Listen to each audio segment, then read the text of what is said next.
a festival-free 4th.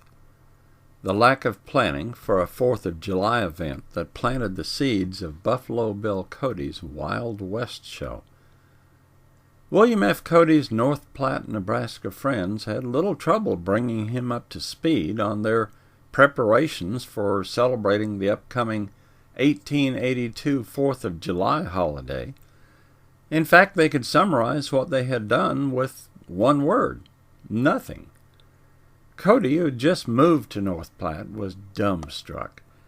As he complained about their laziness, they all agreed he was right. It simply was not patriotic not to do anything. They further agreed that their newly arrived critic, already known for his theatrical abilities, would be the ideal organizer. And so, with their festival-free 4th, they helped give birth to a rowdy and riveting performance that would eventually bring the wild and woolly West to millions of wide-eyed city slickers. Once Cody accepted his organizational role, his new neighbors began to toss out suggestions. One of them said the town's fenced-in racetrack might be a good location for the celebration. Another recalled that M.C. Keefe had a small buffalo herd they might use. As they stoked Cody's imagination, they could almost see the creative embers flickering in his mind. By the time the meeting's mandatory tobacco smoke and alcohol haze had dissipated, the basic ingredients of the celebration were laid out. They would commemorate the holiday at the racetrack with a buffalo exhibition, a sharpshooting contest, and various riding and roping competitions. When the little planning group adjourned, they likely had no idea they had just created the framework for an extravaganza that would one day captivate politicians, princes, and popes. Cody set about transforming the floating cloud of ideas into smoking guns, lurching horses, and dusty cowboys and cowgirls. Using his significant skills of persuasion, he talked local business leaders into putting up prize money for contests. Then, printing 5,000 handbills, he spread the word that bronco busters, bull ropers, and sharpshooters could add to their bankrolls by participating in the event. He had hoped for a few high-spirited entrants. He got hundreds. As the gutsy riders and straining broncos and steers brought screaming crowds to their feet, something was obvious.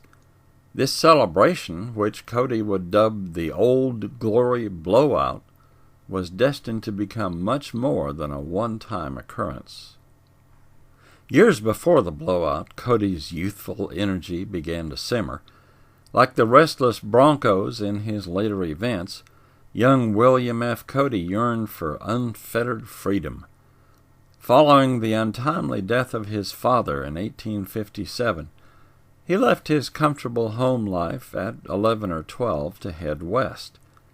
He signed on as a cattle driver and teamster with the Russell, Majors, and Waddell Freight Company and headed back and forth across the Great Plains. According to his memoirs, which most historians agree were likely a tad embellished, after a couple of years with a freight company, he worked a number of colorful jobs. These included stints as a 59er during the Pikes Peak Gold Rush in 1859, and later as a Pony Express rider.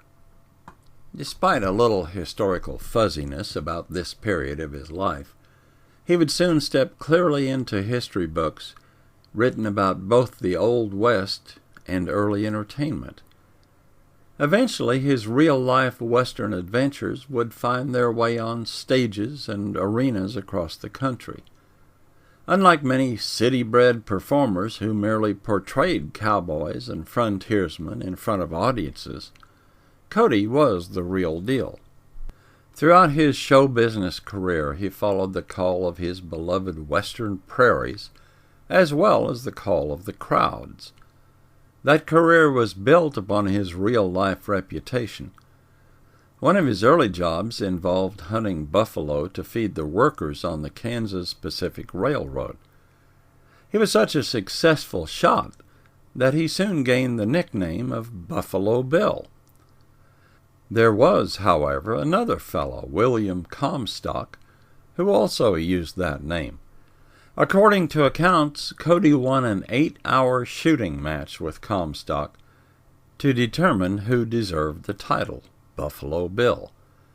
That name would soon spread across the country when dime novel writer Ned Buntline used it for one of his heroes, loosely based on Cody's exploits. His 1869 dime novel, Buffalo Bill the Border King, would be the first of a long string of literary fact fiction that portrayed Buffalo Bill as a larger-than-life Western legend. Encouraged by the success of his dime novels, Buntline wrote a play based on the character. Cody attended one of the performances and complimented him on the show. One thing that would make the show even better, Buntline suggested, was for Buffalo Bill to actually play himself in the production. After Cody initially refused because he didn't feel he could act, Buntline eventually convinced him to join up with him. Cody's performance in the play, although it drew cheers from the audiences, didn't particularly impress all the theatrical critics of the day. After noting that Cody stood tall and straight as an arrow, one critic added that he was ridiculous as an actor.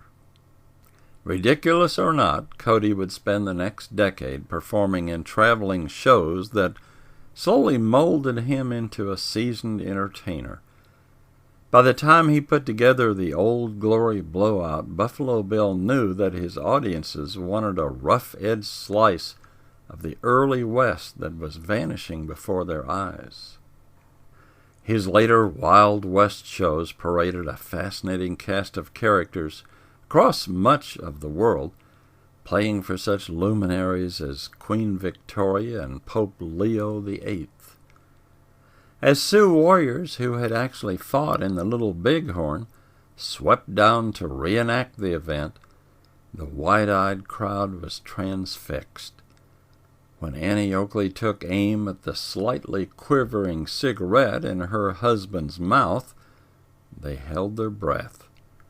And when the Wild West Band fired up the Star-Spangled Banner, decades before it became our national anthem, dust-coated cowboys dutifully removed their hats to cover their hearts. That festival-free Fourth, it seems, set fire to a nearly endless string of wild Western fireworks.